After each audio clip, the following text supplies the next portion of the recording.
Time now to introduce a new face on the couch. She's not quite new. She's been here before, but today she's got her own segment. Alex Cearns from Houndstooth Studio. Welcome to the couch for the first time as a presenter. Thank you, Fred. Great to be Nice here. to have you here. Thank you. You do something really interesting at Houndstooth.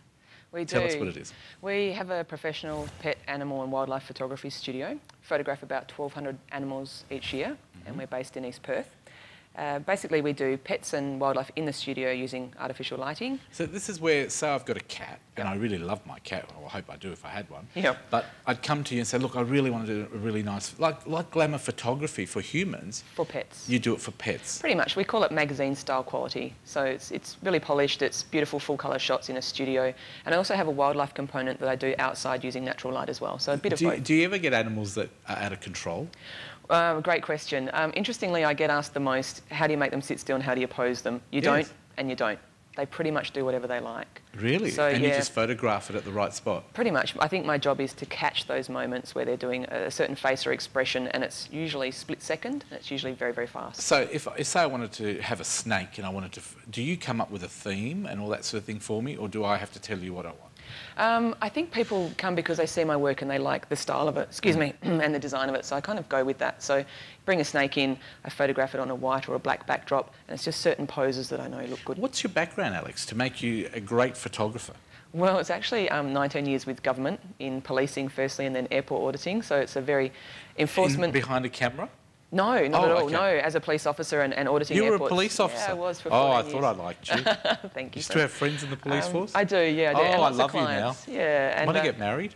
Sure. I've got a couple of fines I might pass on to you. So you were a police officer, and what made you have the change to doing this? I just realised, about 6 years ago, they had this ability to connect with animals through a camera, and just developed it as much as I could, and it kind of grew from there to the point where business was so busy that the other job had to go.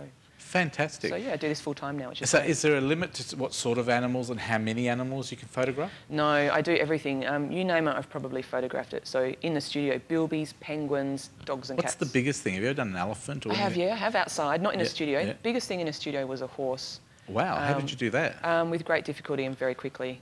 Floors are slippery and it's quite dangerous, so I think the shoot took 24 minutes to get kind of those shots. So, wow. Yeah, now, if I'm a budding photographer and I want to do a photo course, can I come to you as well, or do you only take photos? No, we teach as well. I have a beginner's better animal photography course. How does that work? Well, we run 2 courses a year and that's all, so they're very limited, 15 people per course, and there's a lot of great demand for them, which is fantastic. So it's out at Whiteman Park, and it's tailored to people who have a digital SLR camera but don't necessarily know how to turn it on, how to use it properly. Yeah, pretty much. Or people who put it on the green auto button and don't understand how to So get is it something. good for like beginners? Yes. Do you run it as a really intelligent thing where I can go, oh my God, I don't know what you're talking Not about? Or do at you all. run it as a plain English, very simple, anyone can come along and learn something? Yeah, exactly. It's for people that feel intimidated by it, basically. And so I teach very simple techniques. I teach how I photograph, which is actually very simple, easy to understand. And we do half a day of fun theory, that's with PowerPoints and pictures and lots of examples, and then half a day at the animal park at Caversham, out at Whiteman Park, where they actually get to practice on real live animals up close and personal. And how often do you run the course again? Twice a year, you said? Twice a year this year. So one's on May 17th, one's on the 6th of September. So May 17th, 6th of September. What does it cost people? It's $350 inclusive for the whole day. That's food. It's a very lavish spread for morning tea, breakfast, lunch. What sort of food? Oh, you name it. We actually have a vegan. It's a vegan menu. Oh, I'm busy that day. No, it's extremely tasty. Vegan cupcakes, which you would be hard to pick which ones are dairy. I have to come along, I think, and trial it myself. It's fantastic.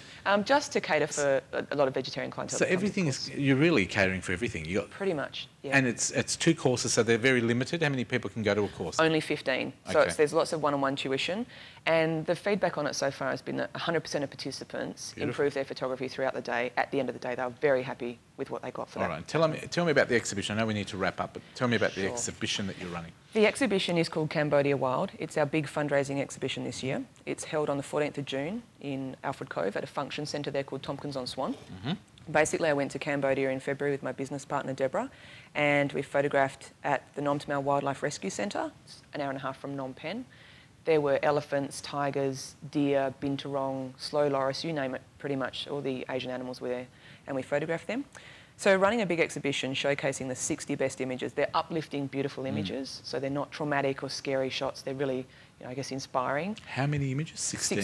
60. 60? Yeah, Oh, that's 60 quite of a the lot. best. Yeah, and it's the beneficiaries for the exhibition of Free the Bears Fund and the Wildlife Alliance's Care for Rescued Wildlife So the program. money's going to a great cause. Pretty much, yeah. And they run the sanctuary, basically. They've got 1,000 animals that are cared for by Wildlife Alliance and 200 bears for Free the Bears Fund. How do we get more information, Alex? Because I know the people out there going, I love what the lady's doing. Yep. I want to do it as well. How do we do it? Two ways. We have a very active Facebook page. We've got over 80,000 followers on Facebook. So a lot of the information is on there. Alternatively, they can drop me an email at info@houndstoothstudio.com.au. Or they can go to your website. Yeah. Or go to ours as well, which is, of course, thecouch.com.au. You've got the details on screen there for Alex Cearns. Now, she's going to be part of the Couch every month. She's going to be coming in. We want you to support her because she supports us. And she's got a great, great idea, Houndstooth Studios. Check out our website because we've got a link there to Alex permanently.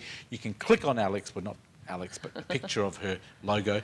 Thank you for coming in today. I know that you're an incredibly busy lady and these courses are going to run out very quickly. Thank you. Thanks so much.